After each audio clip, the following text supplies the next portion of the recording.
Look at me when I'm addressing you. You are nothing but property, and you will obey my commands.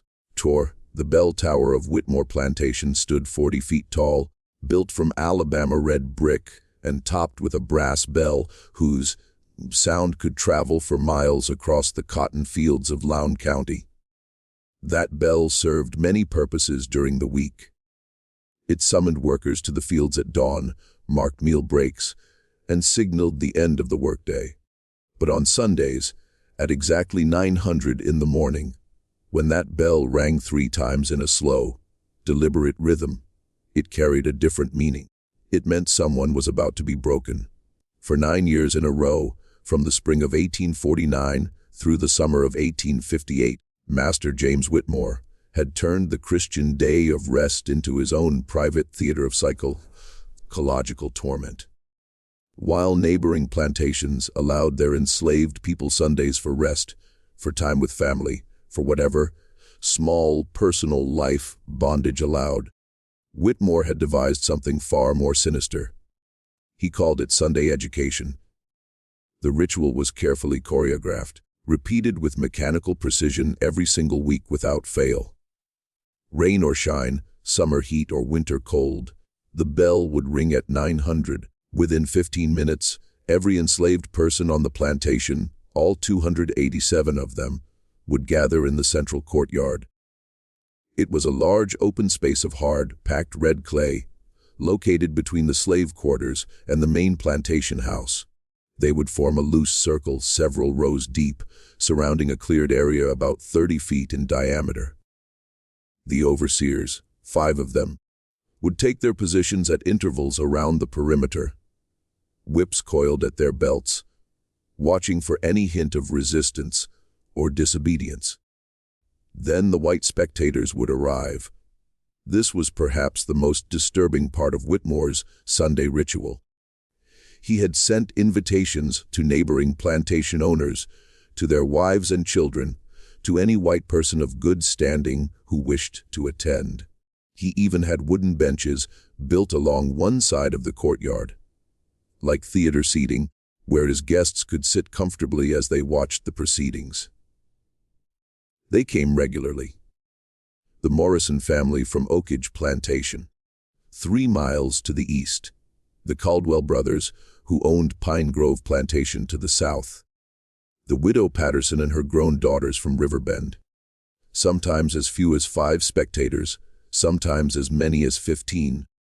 They would arrive in their Sunday best, men in dark suits and polished boots, women in elaborate dresses with parasols, to protect their pale skin from the Alabama sun, and take their seats as if attending a church service or a theatrical performance, which in James Whitmore's twisted mind was exactly what it was. At precisely 9:15, Whitmore himself would emerge from the main house. He was a striking figure, 39 years old in 1858, standing 6 feet tall with broad shoulders and the confident bearing of a man who had never truly faced consequences for his actions. His dark hair was always carefully combed, his beard neatly trimmed, his clothes immaculate. He dressed even better on Sundays than on weekdays, wearing expensive suits imported from Charleston, shirts of fine white linen, leather boots polished to a gleam. He wanted to look like what he believed himself to be, a civilized gentleman, providing necessary discipline to inferior beings. Whitmore would walk slowly around the circle of gathered, enslaved people, taking his time, building tension, letting fear settle over the crowd like a suffocating blanket. His eyes would scan faces, assess bodies, look for any sign of weakness, any indication of reduced productivity, any evidence that someone was becoming more trouble than they were worth. And then he would choose. You step forward. Those 4 words carried the weight of utter devastation, because everyone knew what came next. Everyone had seen it happen week after week, year after year. Some had experienced it personally, had been called forward, had been forced to take part in their own humiliation. Others had watched family members, friends, or fellow workers undergo the ritual. but everyone carried the trauma of it. The anticipation of it, the terror that next week might be their turn. The chosen person would step into the center of the circle. Whitmore would follow, positioning himself directly in front of them. Then he would issue the command that defined the entire ritual. Kneel, not please kneel. Not you may kneel, just that single word. A command that stripped away any pretense of humanity that reduced a human being to something less than a person. Something that existed solely to obey. And they would kneel. They had no choice. Refusal meant an immediate whipping, possibly death.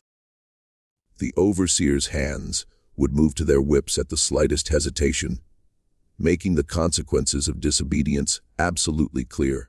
So they knelt in that red Alabama clay, in the center of that circle, in front of 287 of their fellow enslaved people and a dozen white spectators. And they waited for what came next. James Whitmore would then spend the next 15 to 20 minutes systematically dismantling that person's dignity. He didn't use a whip, didn't strike them physically at all. His weapon was words, carefully chosen, precisely delivered, designed for maximum psychological impact.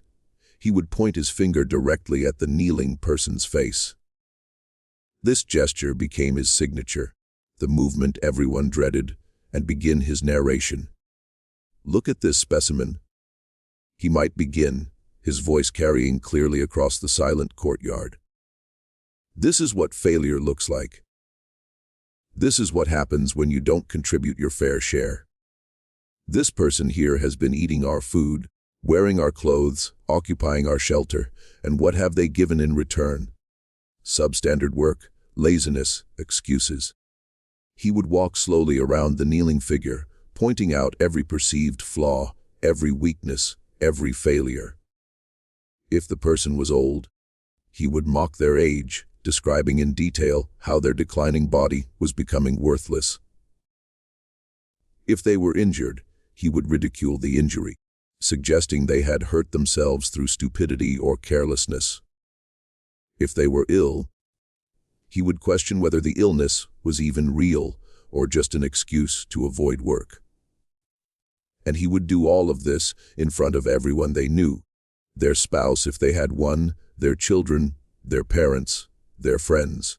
The entire community would be forced to watch as Whitmore stripped away every shred of dignity, every bit of self-worth, every element of humanity that person possessed.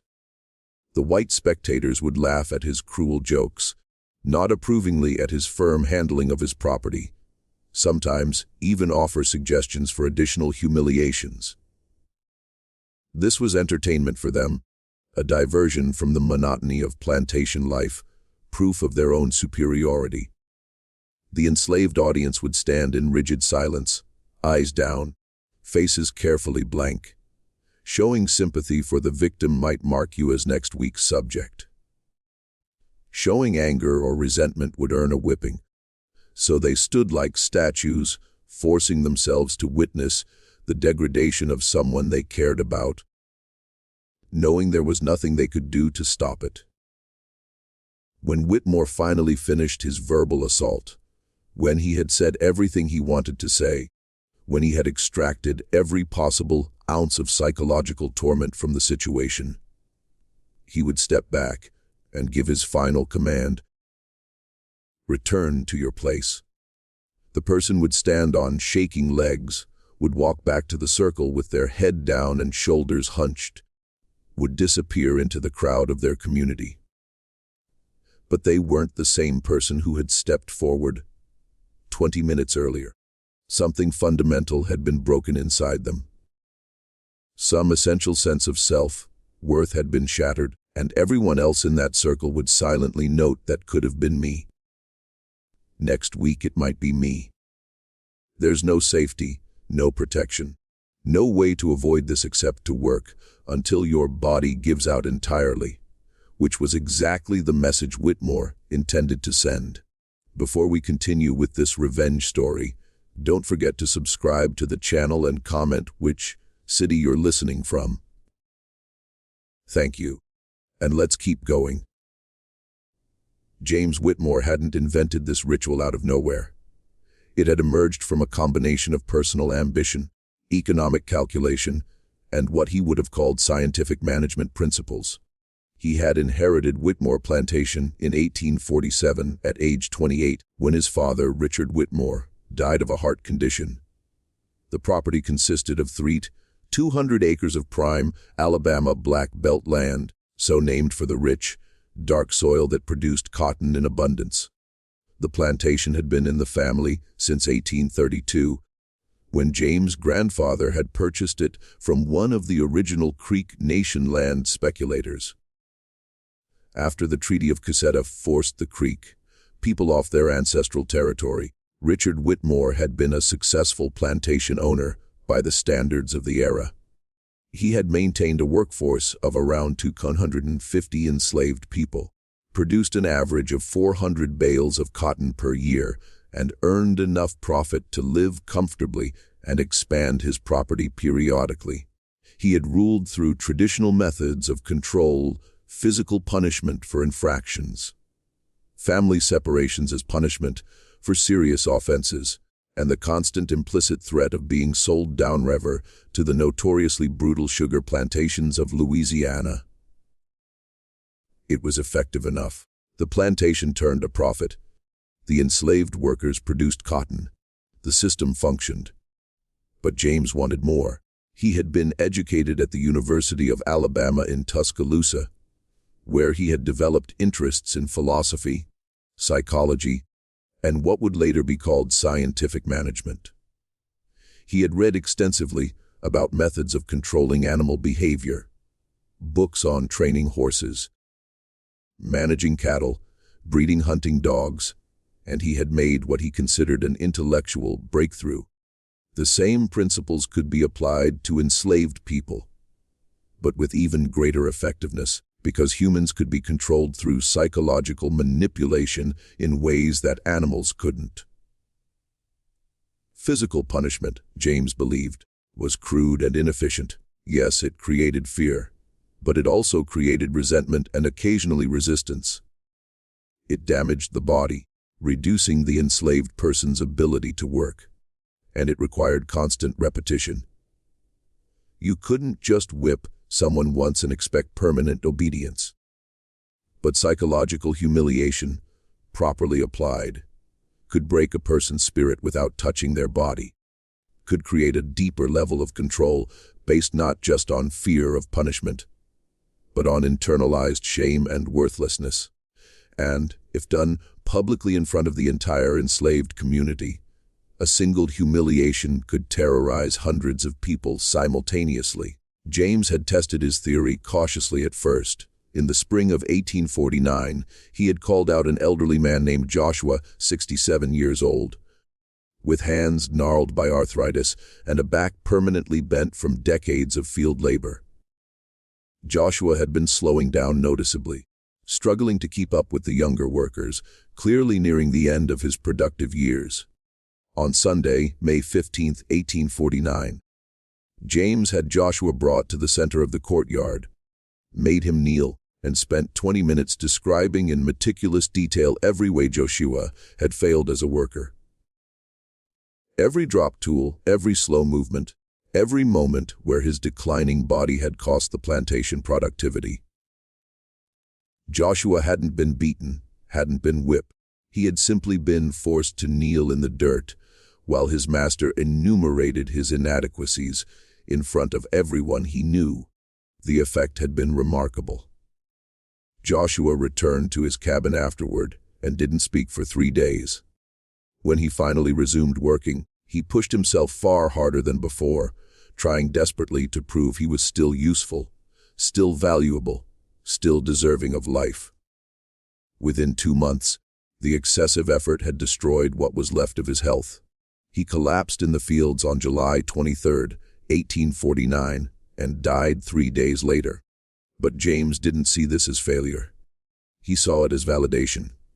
One old, declining enslaved person had been disposed of efficiently, and in the process every other worker on the plantation had received a clear message: work, until you physically cannot anymore, or face public humiliation that will break your spirit before your body fails.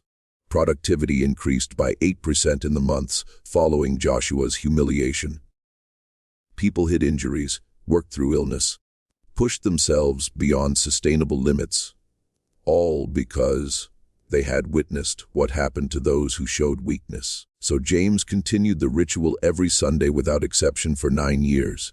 By July 1858, James Whitmore had conducted 468 Sunday education sessions. He kept meticulous records in a leather-bound journal, documenting each one with the care of a scientist, recording experimental results.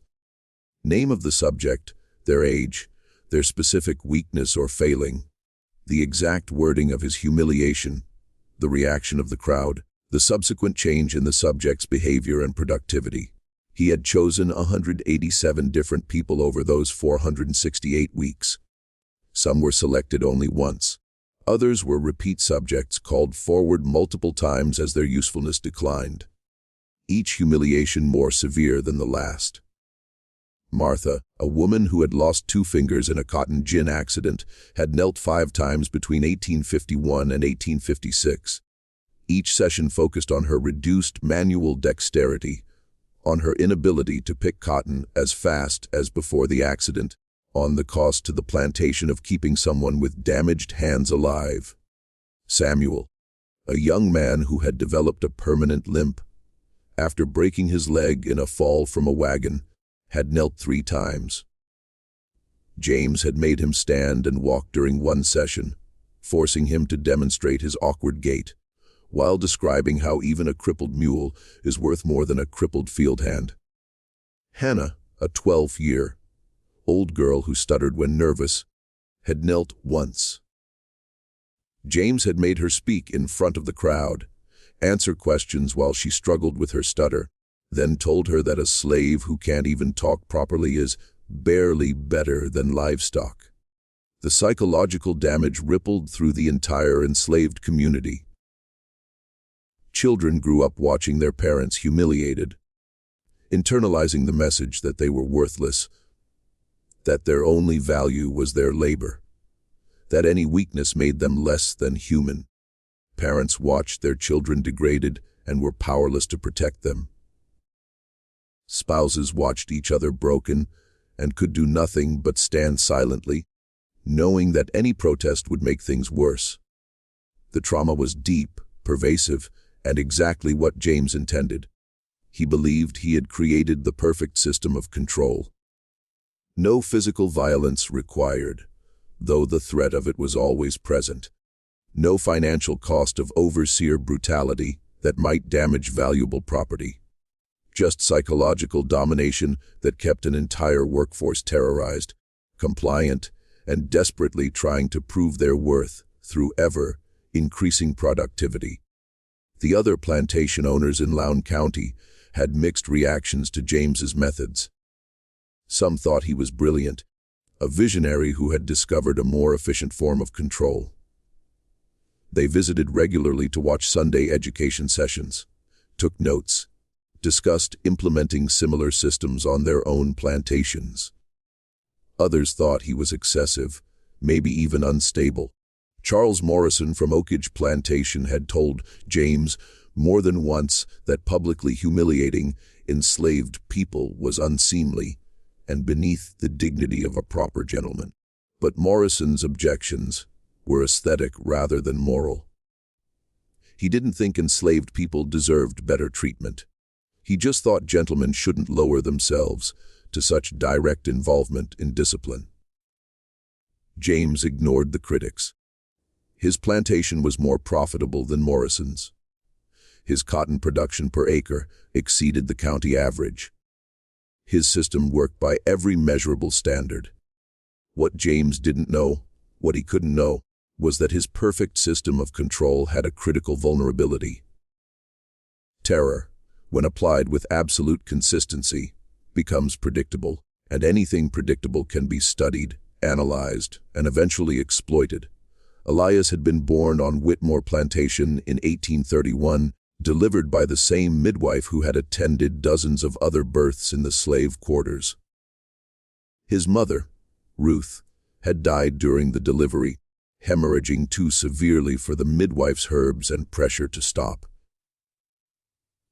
She had bled out within an hour of Elias's first breath, and he had entered the world already marked by loss. His father's identity was unknown. Ruth had been raped by white men, overseers' visitors, possibly even Richard Whitmore himself, on multiple occasions. She had also had relationships with enslaved men, though the brutal conditions of plantation life made anything like romance or love extraordinarily difficult. Elias would never know which, if any, of those men had been his biological father. He had been raised communally, passed between nursing mothers who had milk to spare, looked after by the older women who cared for children too young to work. It was a common arrangement on plantations. Biological parenthood was less important than collective survival, and the community took care of its own as best it could. From early childhood, Elias had been sickly, thin arms, narrow chest, prone to coughing fits that would leave him doubled over and gasping.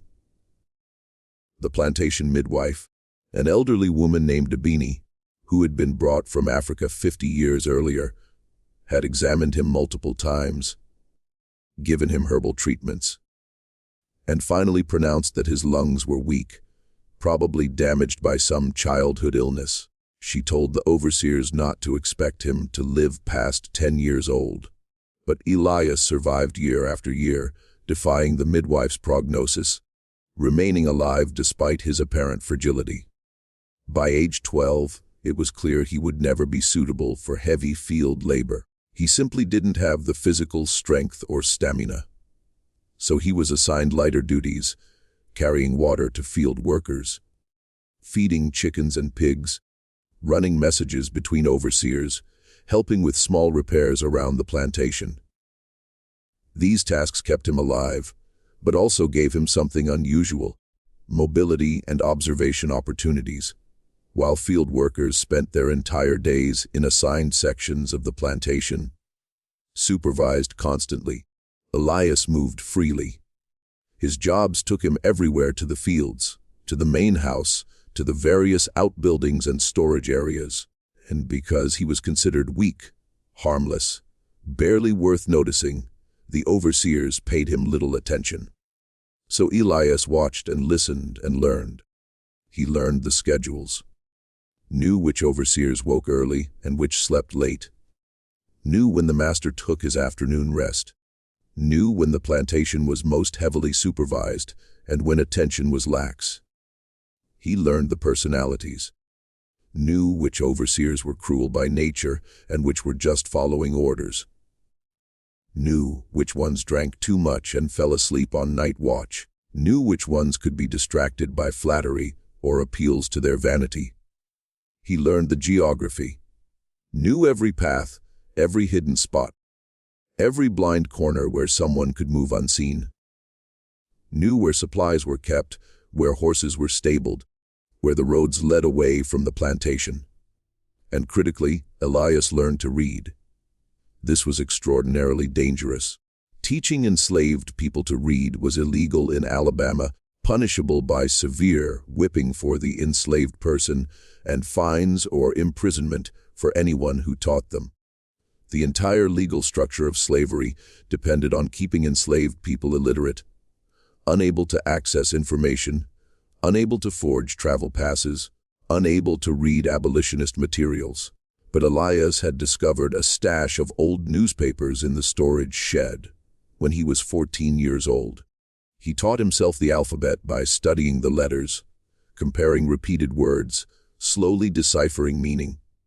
It had taken months, but by age 15, he could read basic text. By 16, he was reading everything he could find: newspapers, discarded books, even documents left carelessly on desks in the overseer's office. He read about the world beyond Lown County, about the growing tensions between North and South over slavery, about abolitionists who believed bondage was wrong, about escaped enslaved people who had made it to freedom in the North, about slave rebellions that had been crushed. But it happened nonetheless, he read, and he understood something crucial. The system wasn't natural, wasn't inevitable, wasn't permanent. It was maintained by violence and law and economic incentive. But it could be challenged, had been challenged, would eventually end one way or another. That knowledge sat inside Elias like a coal slowly smoldering, waiting for oxygen to burst into flame. James Whitmore chose Elias for Sunday education for the first time in June 1851, when Elias was 20 years old.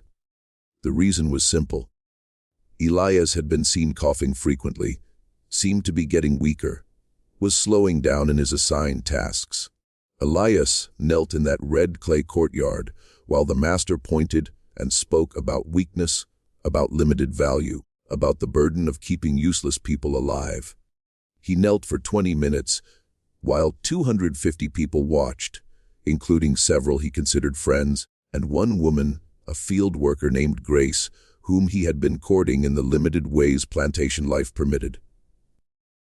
When it was over, when he returned to his place in the circle, Elias felt something he hadn't expected. Not shame, not humiliation, anger. Cold, focused, calculating anger. He had been kneeling in that dirt, listening to Whitmore's voice. And he had been watching the master's movements, watching how he positioned himself, watching how the overseers stood, watching how the white spectators sat in their neat row of benches, watching the entire choreography of the ritual. And he had thought this could be disrupted. This pattern could be broken. This routine is a vulnerability. Elias was chosen 5 more times over the next 7 years, 1854, 1855, 1856, and 1857. Each time he knelt and played his assigned role of humiliated victim. Each time he absorbed the shame and anger his community expected him to feel. And each time he watched, studied, learned. He began timing the ritual with obsessive precision. The Sunday bell rang at exactly 9:00. The crowd assembled by 9:15. The white spectators arrived between 9:10 and 9:15. The master emerged at 9:15. The ritual began within 2 minutes of that. The whole process lasted between 15 and 30 minutes, depending on how much Whitmore had to say. Elias noted where the overseers stood, always at regular intervals around the circle, positioned to prevent any enslaved person from rushing forward to interfere. He noted that they stood with their backs partially turned to the crowd, focusing attention on the center, where the humiliation occurred. He noted that the white spectators sat on the western side of the courtyard, with a clear line of sight to the center, but separated from the enslaved crowd by about 20 feet of open space. He noted that the tree line was approximately 50 yards from the courtyard's eastern edge, far enough that anyone running from the courtyard toward the woods would be visible and vulnerable for several seconds, but close enough that a fast runner could make it before pursuers could organize. He noted everything, memorized everything, built a detailed mental map of Sunday education's choreography, looking for weaknesses, for moments of vulnerability, for opportunities. But opportunities for what exactly? Elias knew that direct resistance was suicide. Any enslaved person who attacked a white person would be killed immediately and horribly, usually tortured to death over days as a warning to others. Any organized rebellion would be crushed by local militias within hours. The entire structure of law and violence in Alabama was designed to make resistance impossible. But what if resistance didn't mean attacking? What if it meant something more subtle? Something that would break the ritual without technically being rebellion? What if you could turn the master's own system against him? The idea began forming in Elias's mind in late 1856, after his 5th time kneeling. It was audacious, possibly insane, and would require precise coordination and extraordinary courage from multiple people. But it might, just might, be possible. He needed help, needed knowledge he didn't possess, needed to learn things that weren't written in books or newspapers. So in January 1857, Elias approached the plantation midwife. Abini was 70 years old in 1857, though she didn't know her exact birth date. She had been born in what was now southeastern Nigeria, in an Igbo village whose name she still remembered, but would never speak aloud. She had been captured in a local war when she was 21 years old. Her village had been raided by warriors from a rival group, and she had been taken as a prisoner, marched to the coast, and sold to European slavers. The Middle Passage had lasted 9 weeks. She had survived conditions that killed nearly a third of the people chained in the ship's hold, had arrived in Charleston, South Carolina in 1808, had been sold at auction to a tobacco plantation in Virginia. She had spent 12 years there, learning English, learning the brutal systems of American slavery, surviving through a combination of useful skills. She knew herbal medicine, could deliver babies, could treat common illnesses, and careful submission to white authority. In 1820, she had been sold to a cotton trader who brought her to Alabama, part of the wave of enslaved people forcibly relocated to the expanding cotton frontier. She had been purchased by James Whitmore's grandfather, had lived on Whitmore Plantation for 37 years.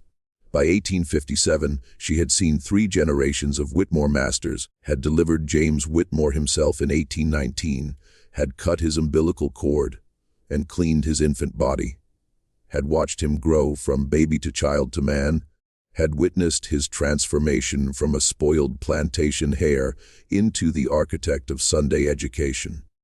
Abini had survived by being useful and by appearing harmless. She was too old for field work, but too valuable as a midwife and healer to dispose of. She delivered babies, both enslaved and white. She treated illnesses.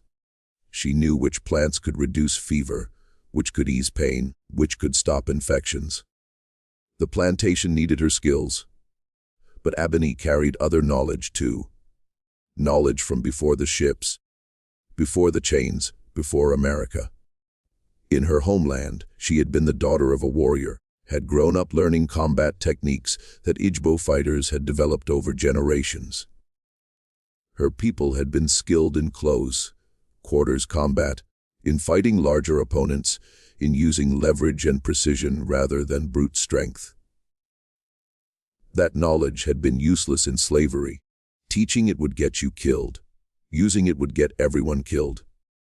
So for 49 years, Abini had kept it locked away, never speaking of it, never even thinking about it except in occasional dreams, where she was young again, free again, dangerous again, until one night in January 1857 when Elias came to her cabin with a question.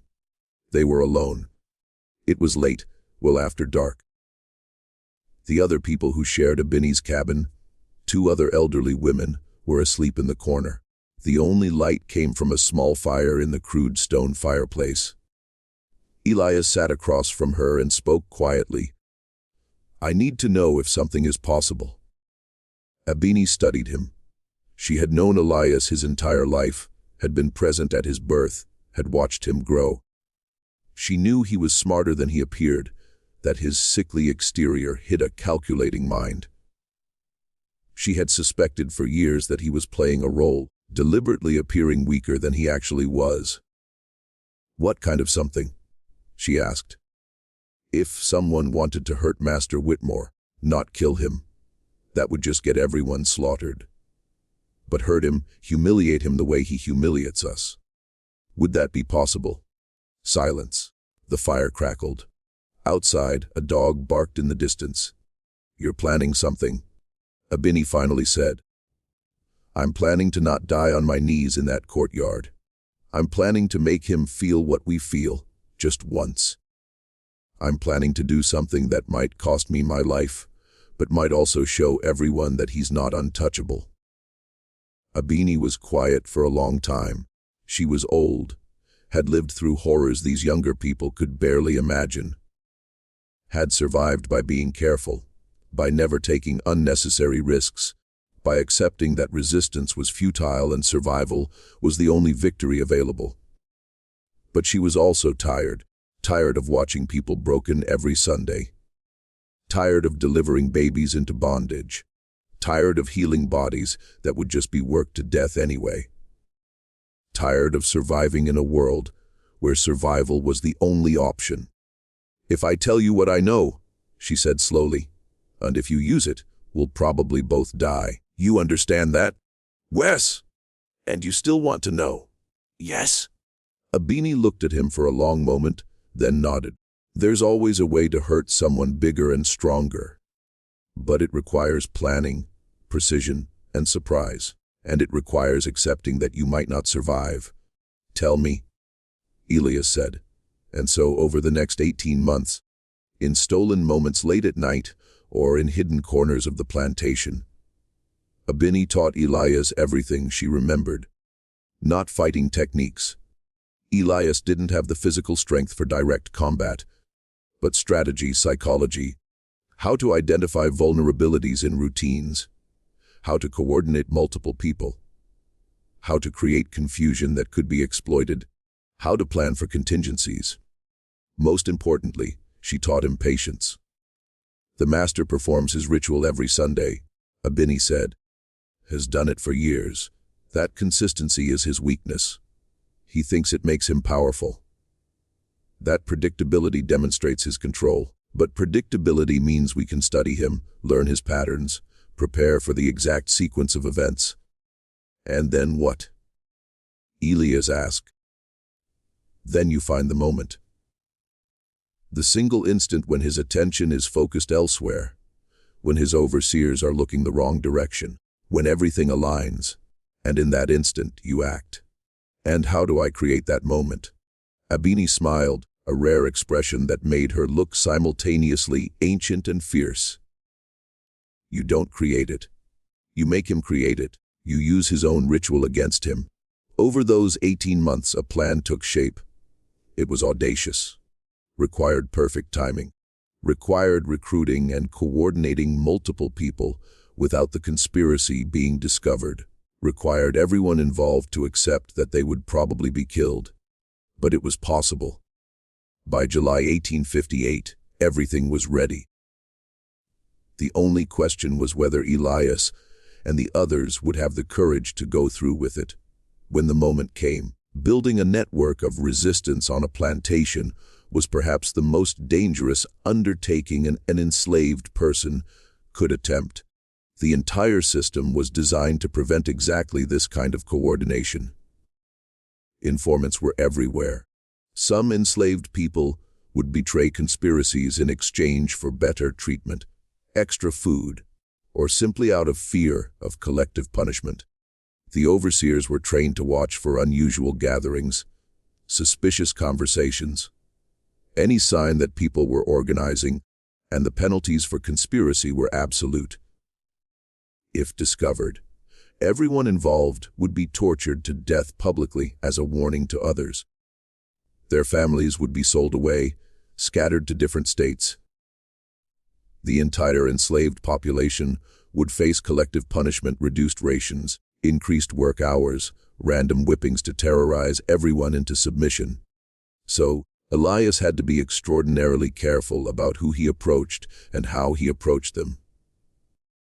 His first recruit was Obvious Grace, was 26 years old in 1857, born on a neighboring plantation and sold to Whitmore when she was 19 after her original master died and his estate was liquidated. She was a field worker assigned to one of the cotton, picking crews that worked from dawn to dusk during harvest season. She was also beautiful in a way that made her life more dangerous. Several white men, overseers and visitors, had made advances toward her over the years. She had managed to avoid the worst by staying close to other women when possible, by making herself as invisible as she could, by occasionally accepting the protection of one overseer to avoid the attentions of worse ones. It was a precarious survival strategy that could collapse at any moment. Elias had been courting her for 2 years in the limited ways plantation life permitted conversations, while carrying water to her work crew. Brief moments together on Sunday afternoons when enslaved people had a few hours of personal time, shared glances across the courtyard during the humiliation rituals. They couldn't marry. Enslaved people weren't allowed legal marriage in Alabama. But they considered themselves together, committed to each other as much as bondage allowed. Grace had a small cabin she shared with 3 other women. Sometimes late at night, Elias would slip in, and they would have a few hours of privacy, holding each other in the darkness, pretending for a moment that they controlled their own lives. One night in March 1857, after making love as quietly as possible while her cabin mates slept, Elias told Grace what he was planning. She didn't respond immediately, just held him tighter, her face pressed against his chest, breathing slowly. Finally, she whispered, "They'll kill you, probably." "Then why?" "Because I can't kneel in that dirt one more time.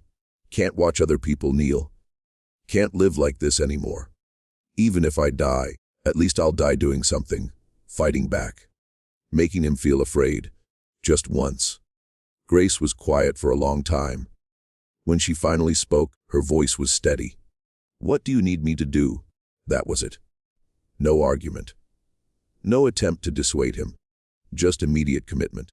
Because she understood what Elias understood, some things were worse than death. And living on your knees, accepting humiliation week after week, year after year, was one of those things. Elias explained what he needed. On the morning of the action, Grace would position herself near the white spectators' benches. When the signal came, she would create a distraction, stumble into the benches, knock over a spectator, create a moment of chaos that would draw attention away from the center of the courtyard. It was a small role, but crucial. Every second of distraction mattered. Every overseer whose attention was diverted was one less gun potentially aimed at the conspirators. Grace agreed immediately. "I'll do it. Whatever you need." The second recruit was Thomas. Thomas was 43 years old, a skilled blacksmith who worked in the plantation smithy, repairing tools, shoeing horses, and creating various metal implements the plantation needed. He was strong. Years of working iron had built massive shoulders and arms. And he was smart. Blacksmithing required understanding metallurgy, heat, structure. It wasn't work you could do mindlessly. James Whitmore had chosen Thomas for Sunday humiliation in 1854 after a plow blade Thomas had repaired broke in the field. The blade had been already cracked. There was only so much repair work could accomplish.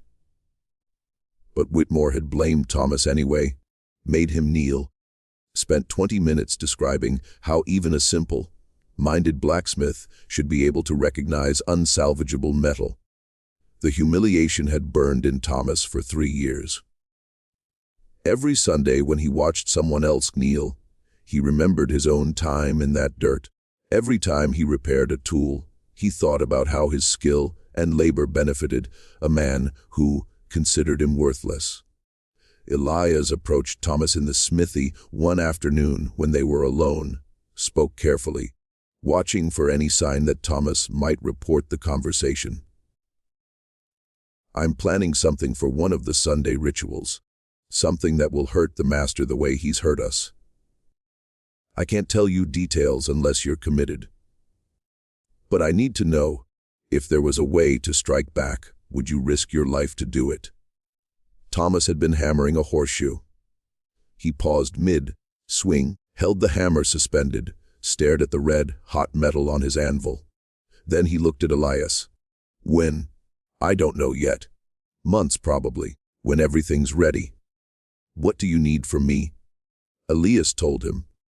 On the morning of the action, Thomas would be responsible for disabling the lock on the tool shed, where extra whips and clubs were stored. Just a few quick hammer strikes to break the lock mechanism, done in the chaos of the moment. so the overseers couldn't quickly access additional weapons. Thomas nodded slowly. "I'm in. Tell me when." The third recruit was Sarah. Sarah was 36 years old, had been on Whitmore Plantation her entire life. She had had 3 children, all of whom had been sold away at various ages.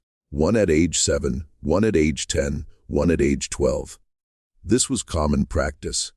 Enslaved children were frequently sold once they were old enough to work, generating income for the master, and preventing families from forming bonds that might make them harder to control.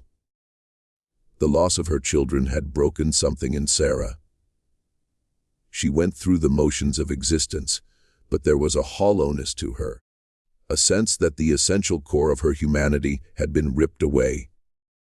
She worked mechanically, ate when told to eat, slept when permitted to sleep, but showed no emotion, no engagement, no spark of life. In 1856, shortly after her youngest child was sold, James Whitmore had chosen Sarah for Sunday humiliation. Her crime was being visibly depressed, which Whitmore characterized as sulking and deliberate reduction of productivity through bad attitude. He had made her kneel and told the assembled crowd that grief is a luxury slaves cannot afford, and that mourning sold children shows improper attachment and must be discouraged. When Sarah stood up after that humiliation, something had changed in her eyes. The hollowness was still there, but underneath it was something harder, something angry. Elias recruited her in April 1857. She listened to his vague description of a planned action, listened to what he needed from her, and simply said, "Yes, whatever it is. Yes, I have nothing left to lose." Her role would be to create the initial distraction. When the moment came, she would scream, a loud, terrified scream from the women's section of the crowd. It would be the signal that everything was starting, the sound that would snap everyone's attention away from the center of the courtyard for a crucial 2 or 3 seconds. One by one over months, Elias recruited others, always carefully, always watching for any sign of betrayal, always keeping information compartmentalized. Each person knew their own role, but not the full plan. So if someone did inform, the entire conspiracy wouldn't be exposed. By July 1858, he had 12 people recruited from the enslaved population. 12 individuals who had each been broken by Sunday humiliation in different ways, who had each decided that striking back was worth dying for. But 12 enslaved people creating distractions wouldn't be enough to actually hurt James Whitmore. The overseers would restore order within seconds. The moment of chaos would collapse before anything meaningful could happen. For the plan to work, Elias needed something more. He needed warriors. Marcus, David, and Benjamin were all in their late 20s, all strong field workers, all among the most productive laborers on Whitmore Plantation. They were exactly the kind of enslaved people James Whitmore valued: most young, healthy, capable of the brutal physical labor that cotton cultivation required. Marcus was 28, stood 6 feet tall, had arms thick with muscle from years of swinging a hoe and carrying heavy cotton sacks. He had been born on Whitmore Plantation, had known no other life, had a wife named Ruth and a 5-year-old daughter named Elizabeth. David was 32, had been purchased by James Whitmore in 1850, after his previous master in Georgia went bankrupt. He was quieter than Marcus, more reserved, but equally strong. He had a younger brother named Samuel, who worked in the same cotton crew. Benjamin was 26, the youngest of the 3. He had been born on a neighboring plantation and sold to Whitmore in 1853 when he was 21. He had a mother still living on the plantation, an elderly woman named Hannah, who worked in the kitchen of the main house. All 3 men had been chosen for Sunday humiliation at various times: Marcus twice, David once, Benjamin once. All 3 carried the scars of those experiences, the internalized shame, the rage, the helplessness of kneeling in that dirt while everyone watched. When Elias approached them in the summer of 1857, he presented them with an impossible proposition. "I'm planning an action for one of the Sunday rituals," he told them, speaking late at night in a hidden spot near the edge of the cotton fields, where they couldn't be overheard. An action that will require several men to physically confront Master Whitmore, to hold him down, to hurt him the way he's hurt us. The three men stared at him. What he was describing was suicide. Any enslaved person who touched a white person violently would be killed immediately. Any enslaved person who attacked the master himself would be tortured to death over days. "I know what I'm asking," Elias continued. "I know it probably means death. But I also know this: if we do nothing, we kneel in that dirt for the rest of our lives. We watch our families kneel, we accept it, and when we die having never fought back, never resisted, never even tried." "What exactly are you proposing?" Marcus asked carefully. "I can't tell you all the details yet, but the core of it is this. On one specific Sunday, we create enough chaos and distraction that three men can rush from the tree line, reach the master while everyone is confused, take him down and hold him just for a minute or two. Just long enough to break the ritual, to hurt him, to show everyone that he can be touched." "And then what?" David asked. "Even if we succeed, even if we hold him down, the overseers will shoot us. We'll die right there." "Probably," Elias admitted, "but maybe not.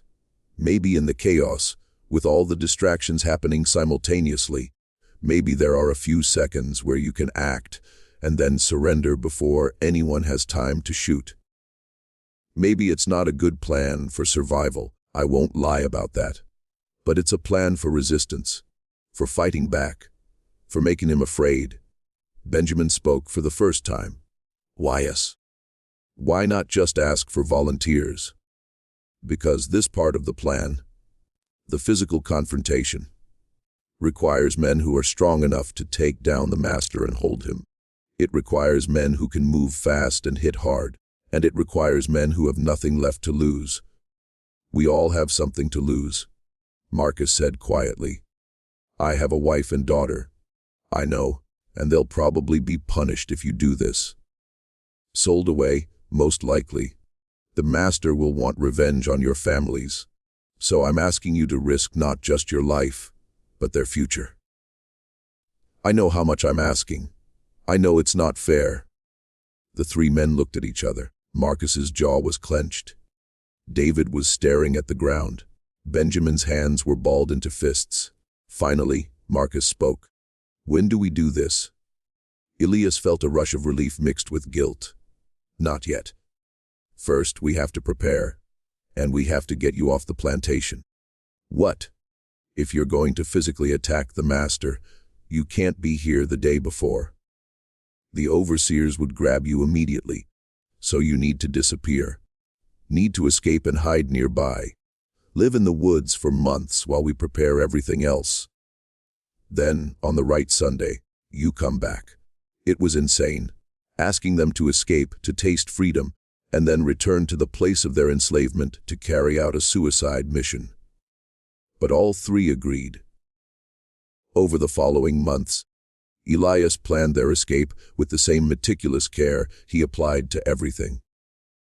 He studied the patrol patterns, identified the best night for disappearance, mapped out a route to the Cahaba River, where their scent could be lost. He recruited a Bini to prepare supplies, dried food, basic tools, cloth for bandaging injuries. She cached these supplies in caves about 2 miles from the plantation, in dense woods where the three men could hide. On the night of January 17, 1858, Marcus, David, and Benjamin slipped away from the slave quarters, followed the route Elias had mapped, crossed the Cahaba River at a shallow point, walked in the water for a mile to confuse tracking dogs, then made their way to the caves Abini had prepared. The next morning, their absence was noticed. James Whitmore was furious. immediately hired slave catchers and offered substantial rewards. The dogs tracked their scent to the river, then lost it. The hunters searched for 2 weeks, found nothing. Eventually, everyone assumed they had drowned trying to cross the river in winter. But they hadn't drowned. They were alive, hidden in caves just 2 miles from the plantation. For the next 6 months, they lived in those caves. Elias brought them food and supplies once a week, always at night, always taking different routes to avoid establishing a pattern. Abini visited them occasionally, teaching them what she could about close, quarters combat, how to strike effectively, where the human body was most vulnerable, how to take someone down quickly, how to work as a coordinated team. The 3 men trained their bodies, maintained their strength, and waited. They grew their hair long, their beards thick, so they would be harder to recognize. They became feral, wild, barely recognizable as the field workers they had once been. They could have kept going, could have followed the North Star to freedom, could have escaped this hellish existence entirely. But they had made a promise, and they had families still on the plantation who would suffer if they simply disappeared. So they stayed, lived like animals in caves, and prepared for one morning when they would return to the place that had enslaved them and strike back. By mid-July 1858, everything was ready. Elias had 12 people recruited from the plantation population, each assigned a specific distraction to create at the signal. He had 3 warriors hidden in the woods, trained and ready to strike. He had Abini coordinating everything, providing wisdom and strategic guidance. And he had himself the final element of the plan. For the plan to work, James Whitmore needed to call someone to the center of the courtyard, needed to begin his Sunday humiliation ritual, needed to be focused on the kneeling victim, his back partially to the crowd, his attention concentrated on delivering his verbal assault.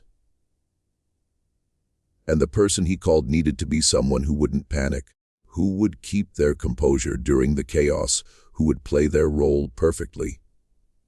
It needed to be Elias, but James Whitmore only chose people who showed obvious weakness, and Elias had spent the past 18 months being relatively healthy by his standards. Still sickly looking, but not obviously declining. Not an obvious target for Sunday humiliation. So in late June, Elias began deliberately making himself appear weaker. He started coughing more frequently, loud enough for overseers to notice, started moving slower during his assigned tasks, started stumbling occasionally as if losing coordination, started eating less, making himself look more gaunt. It was a performance, but it had to be believable. Had to convince everyone, especially the overseers who reported to James Whitmore, that Elias was declining, becoming less productive, approaching uselessness. The overseers noticed, started making comments. That sickly boy is getting worse. Won't be long before he's more trouble than he's worth. Master might need to make an example of him soon. Perfect. Exactly what Elias wanted them to think. On Wednesday, July 21st, Head Overseer William Foster reported to James Whitmore that Elias seemed to be failing rapidly, might be dying, was definitely becoming a drain on resources. James made a note in his journal, observed Elias over the next few days, saw the coughing, the stumbling, the apparent weakness. On Saturday evening, July 23rd, James decided tomorrow's Sunday education would feature Elias. It would be his 7th time kneeling, a significant number. James could make it memorable, could use Elias as an example of what happened to those who couldn't maintain productivity. He told the overseers to ensure Elias was present in the morning, went to bed satisfied that tomorrow would be another successful demonstration of his control. He had no idea that he had just made the exact choice Elias had been trying to manipulate him into making.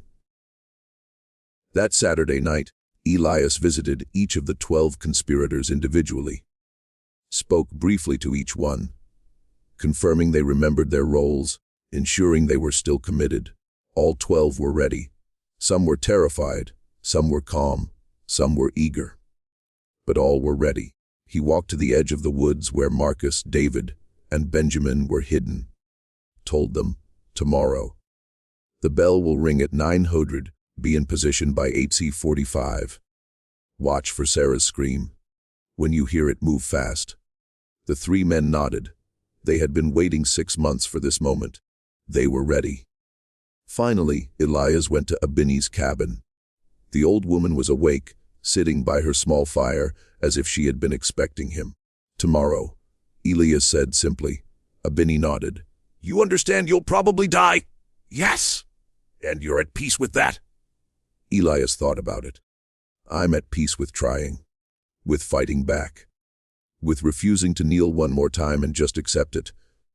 If I die because I fought back, that's better than dying on my knees. Abini smiled. That rare, fierce smile that made her look dangerous despite her age. Your mother would be proud.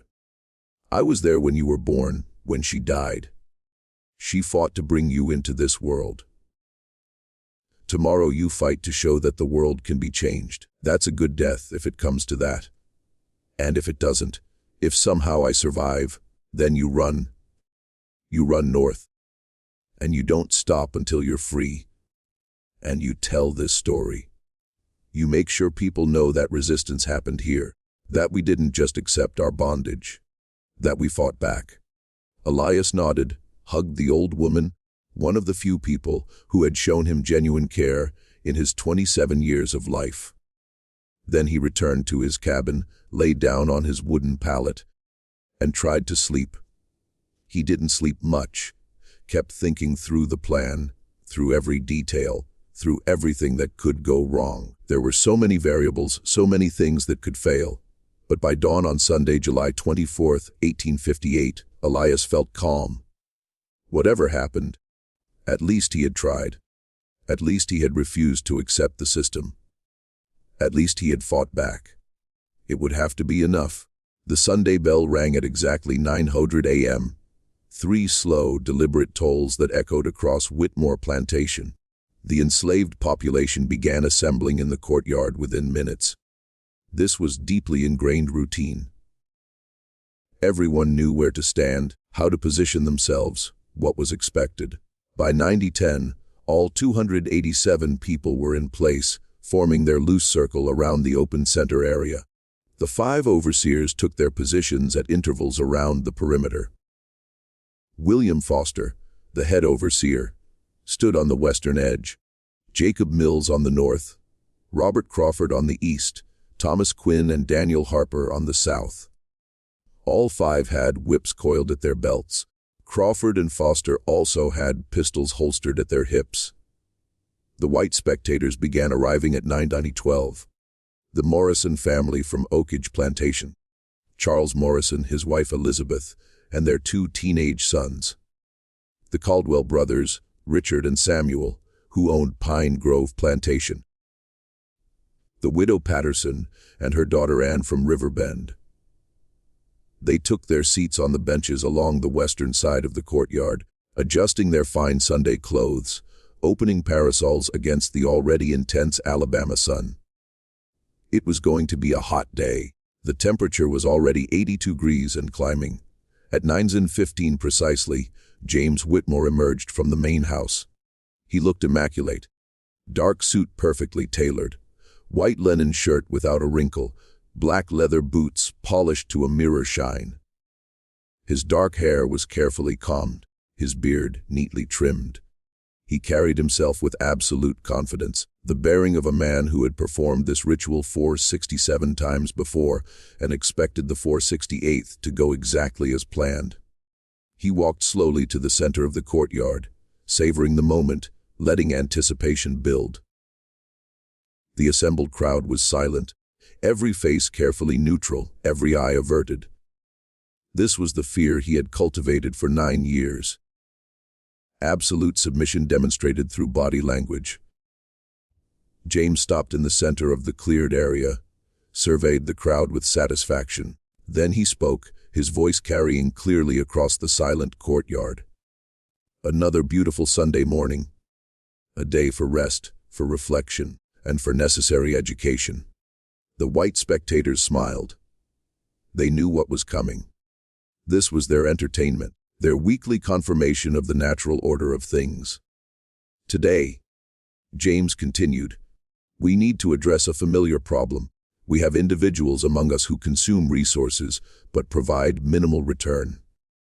Who take food, shelter, and care but whose productivity doesn't justify the investment.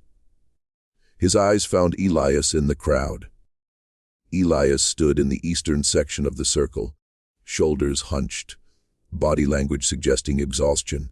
He had positioned himself carefully, close enough to the tree line that Marcus, David, and Benjamin would have a clear path when they rushed from hiding, but not so close that it would seem suspicious. Elias, James said, and there was satisfaction in his voice. This would be Elias's 7th humiliation. A fitting number. James could make it memorable. Step forward. Elias shuffled forward with small, weak-looking steps. His breathing sounded labored. His movement suggested a man barely clinging to life. He had perfected this performance over weeks. Around the circle, the 12 conspirators tensed. Grace, standing near the white spectators' benches, shifted her weight slightly, preparing. Thomas, positioned near the tool shed, flexed his massive hands. Sarah, in the women's section, took a deep breath. In the woods 50 yards away, Marcus, David, and Benjamin crouched behind trees, watching the courtyard. They could see Elias shuffling toward the center. Could see James Whitmore standing confidently, back partially to the eastern tree line. Could see the overseers positioned around the perimeter, attention focused inward. Everything was aligned. Everything was ready. Elias reached the center of the courtyard, stood face to face with James Whitmore, 5 feet between them. The master was smiling slightly, already anticipating the pleasure of tearing this sickly slave apart with words. "Kneel," James commanded. This was the moment, the instant where everything would either work or catastrophically fail. Elias began to lower himself to his knees slowly, as if his weakened body could barely manage the movement. But, as he descended, he did something he had never done in his previous 6 humiliations. He raised his head, not submissively, not with eyes downcast. He raised his head and looked directly into James Whitmore's eyes. And he smiled, not a fearful smile, not a submissive smile, a knowing smile. The smile of someone who has a secret, the smile of someone who has been waiting for exactly this moment. James paused, finger half raised to begin his pointing gesture. Something was wrong. Something in Elias's eyes was different. There was no fear there, no shame, no acceptance. There was calculation. For the first time in 9 years of Sunday education, James Whitmore felt uncertain. And in that instant of uncertainty, Sarah screamed. It was a piercing, terrified scream that shattered the Sunday morning silence. Every head in the courtyard snapped toward the sound. The overseers turned, hands moving toward their whips, trying to locate the source of the disturbance. In that moment, 2 seconds of distraction, everything happened at once. Thomas kicked over a barrel near the tool shed. The crash was enormous, metal tools spilling across the ground with a cacophony of noise. Overseer Jacob Mills spun toward the sound, momentarily turning his back to the crowd. Grace stumbled into the spectators' benches, her body colliding with Mrs. Morrison, knocking the woman sideways. The white spectators shouted in surprise and alarm. Overseer William Foster moved toward them instinctively, trying to protect the white visitors. 6 other conspirators created their assigned distractions, simultaneously shouting, dropping things, creating motion and chaos in different parts of the courtyard. For 3 seconds, the carefully ordered Sunday, Ritual dissolved into confusion, and from the eastern tree line, 3 figures exploded into motion. Marcus, David, and Benjamin sprinted across the 50 yards of open ground. They moved fast, faster than anyone could have anticipated. 6 months of living in the woods, training their bodies, preparing for this moment. They covered the distance in under 7 seconds. James Whitmore heard the pounding of feet, started to turn, but wasn't fast enough. Marcus hit him like a battering ram. A full-body tackle, all 200 pounds of muscle and momentum driven into the master's torso. They crashed to the ground together, James landing hard on his back, exactly where Elias had been about to kneel. David and Benjamin were there instantly. David grabbed James's right arm, twisted it behind his back with brutal efficiency. Benjamin grabbed the left arm, did the same. Within 2 seconds of hitting the ground, James Whitmore was pinned face down in the red Alabama clay, both arms locked behind him, completely immobilized. Marcus straddled his back, pressing down with his full weight, and clamped one massive hand over James's mouth to prevent him from screaming orders. From first scream to master pinned 8 seconds. The courtyard erupted into total chaos. The overseers were shouting, trying to respond, but they were scattered around the perimeter, and the sudden explosion of violence in the center had caught them completely unprepared. Foster drew his pistol, but Grace was between him and the center, and he couldn't shoot without risk of hitting her or other enslaved people. Crawford started running toward the center, whip in hand, but Thomas deliberately stepped into his path, forcing him to stop or collide. The white spectators were screaming, scrambling away from the violence. Their leisurely Sunday entertainment transformed into terrifying chaos. The enslaved crowd was frozen in shock. This wasn't possible. This couldn't be happening. But it was. And standing in the center of it all, Elias rose from his half. Neil stood fully upright. Not hunched, not weak-looking. Just a man standing straight, looking down at the master who had humiliated him 6 times, who had humiliated 187 people over 468 Sundays. James Whitmore was face down in the dirt, arms pinned, unable to move, unable to speak with Marcus's hand over his mouth. His eyes were wide with shock and fear. Emotions he had inflicted on hundreds of others, but never experienced himself.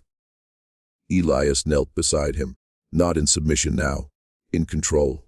Master Whitmore, Elias said quietly, his voice somehow carrying despite the chaos. For 9 years, you've made people kneel in this dirt. Made them feel worthless. Made them believe they deserved their suffering. He reached down and grabbed James's right hand. The hand that always pointed at victims' faces during the humiliation ritual. You chose me 6 times, Elias continued. 6 times I knelt while you pointed this finger at me, while you mocked me, while you tried to break me. The courtyard was going eerily quiet. The initial chaos was subsiding as everyone, enslaved, overseer, white spectator, realized what they were witnessing. Something unprecedented, something impossible. You thought you were teaching us about weakness, Elias said. About our place, about your power. He looked up at the assembled crowd, made eye contact with people he had known his entire life. With Grace, who was crying silently. With the 12 conspirators who had made this possible. With the 275 others who had been terrorized by 9 years of Sunday humiliation. But you taught us something else, Elias said. You taught us exactly how much we hate you. And you showed us every single Sunday that you're just a man. Not a god. Not untouchable. Just a man who bleeds like anyone else.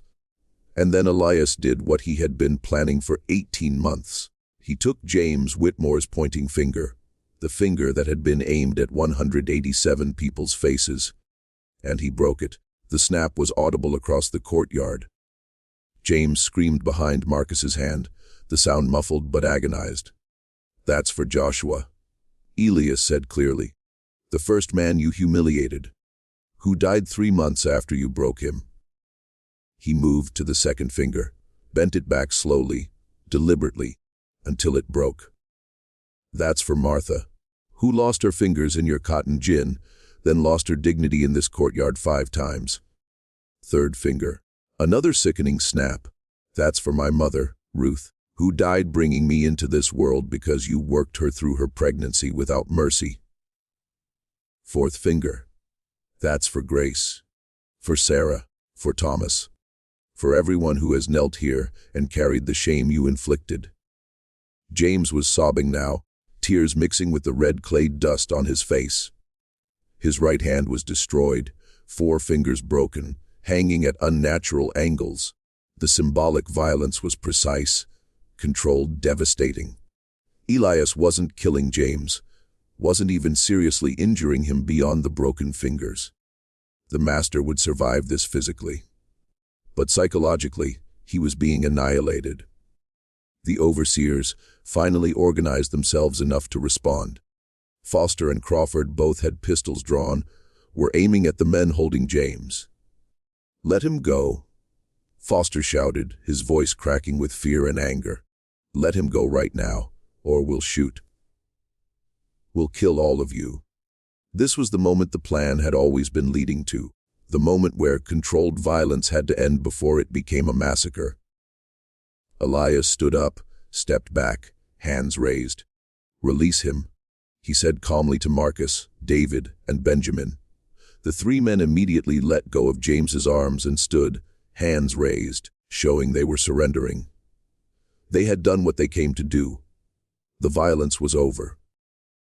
James scrambled to his feet, clutching his destroyed right hand. His face twisted in pain and rage and humiliation. His immaculate suit was covered in red clay dust. His carefully combed hair was disheveled. His dignity, the thing he had spent 9 years methodically stripping from others, was shattered. He had been held down in the dirt where his slaves knelt, had been hurt, had been made to feel helpless in front of everyone. "Kill them," James gasped, his voice shaking. "Kill all of them right now." The overseers raised their pistols, 5 guns aimed at Marcus, David, Benjamin, and Elias. 4 men standing with hands raised, surrendering, waiting for the bullets. And that's when Abini stepped forward. The old woman, 71 years old, barely 5 feet tall, bent with age, walked calmly into the open space between the guns and the men who had attacked James. She moved slowly but deliberately, placing her body between the overseer's pistols and the 4 men, making herself a human shield, daring them to shoot through her. "Fire those guns," she said, her voice carrying surprising strength despite her age. And we all stopped working. Silence. Complete absolute silence. "Every person here," Abini continued, turning to address the entire assembled crowd, "just watched what happened. We all saw the master beaten and humiliated the same way he's humiliated us for 9 years. We all saw that he's just a man, that he can be hurt, that he can be defeated." She turned back to James, made direct eye contact with the man she had delivered as an infant 39 years earlier. "You kill these 15 people," she said clearly, "and you'll have to kill all of us. Because we won't work anymore. We won't live in fear anymore.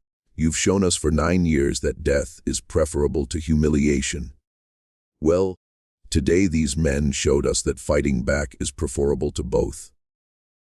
The calculation was brutal and simple, and every white person present understood it immediately.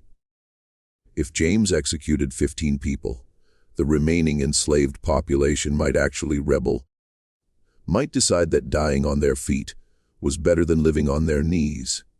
And a plantation-wide revolt, 300 people rising simultaneously, would kill every white person present before help could arrive. The economic calculation was equally brutal. James Whitmore owned 150,000 worth of enslaved people. A rebellion would destroy all of it. He would lose everything. Was revenge worth the risk? James stood there, clutching his broken hand, blood dripping from his fingers, face pale with pain and shock. For the first time in 9 years, he was genuinely afraid. Afraid of the people he had terrorized. Afraid of what they might do if pushed too far. The silence stretched. Everyone waited. Finally, James spoke. His voice: "Lock them up. Lock all 15 of them in the barn. I'll decide their punishment later." It wasn't what the overseers expected. Wasn't the immediate brutal response James was known for. But it was an order, so they moved to follow it. The 12 conspirators were herded at gunpoint toward the large barn on the eastern edge of the plantation. Marcus, David, and Benjamin went willingly, hands still raised. Elias walked calmly, head high, no sign of fear. As they were being locked in the barn, Elias caught Grace's eyes across the courtyard.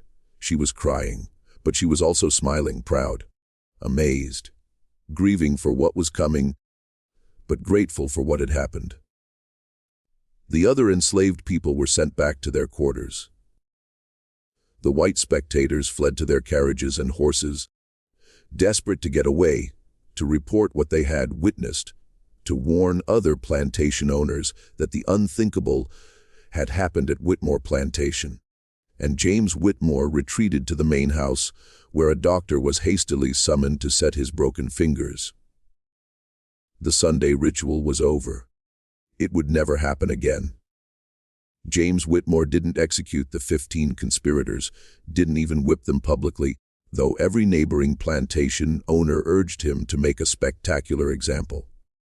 Instead, over the next week, he sold them. All 15 were sold to different traders who scattered them across the deep South. Marcus to a rice plantation in Georgia, David to a sugar plantation in Louisiana, Benjamin to a cotton plantation in Texas, Sarah to Florida, Thomas to Arkansas, Grace to Mississippi. Elias was sold to a cotton plantation near Mobile, Alabama, owned by a man named William Bradford.